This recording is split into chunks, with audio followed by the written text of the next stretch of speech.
The history of fast fashion is more recent than what you might think, but in order to properly understand how we got to this point, we must go all the way back to the mid-1700s. This was a period where a long chain of events unraveled in a very short amount of time, and which ended up making the world the way it is right now.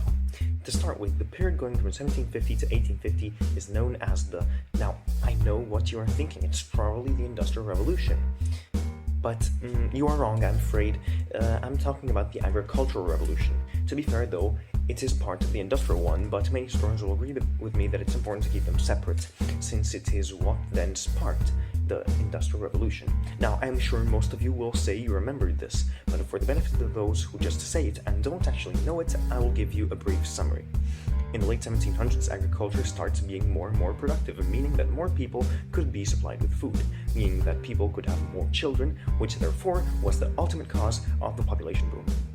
This quite sudden population increase for the time meant that settlements and cities had to expand, thus allowing an increase in population density and that trade could be enhanced, which therefore made it easier to improve technologies and develop some basic mechanical knowledge that would then be the basis for the first steam machines. However, we must remember also of the population factor. With more people, more production needs to come, so it wasn't long before the steam technology started driving industrial development that would ultimately substitute the small cottage industry with big automatized machines that were able to produce enormous quantities of almost any product.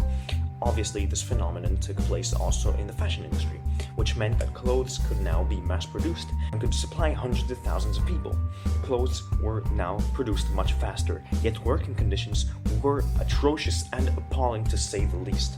Records of survivors tell gruesome stories of people losing their arms or legs in the mills, since the machines people were working with at the time were very basic and lacked almost any safety precaution whatsoever. Not to mention the fact that fumes and the dust generated by the machines were extremely toxic and very, very dangerous for the workers' health. And this was often the cause of choking and premature death for the many children, men, and especially women that worked there. This quite staggering technological development was of great benefit for the cotton industry, that took off like jet fighter plane almost immediately. The industry though was pretty much the same for quite a bit, and generally there wasn't a big change in fashion, and the process of change was slow and not really revolutionary.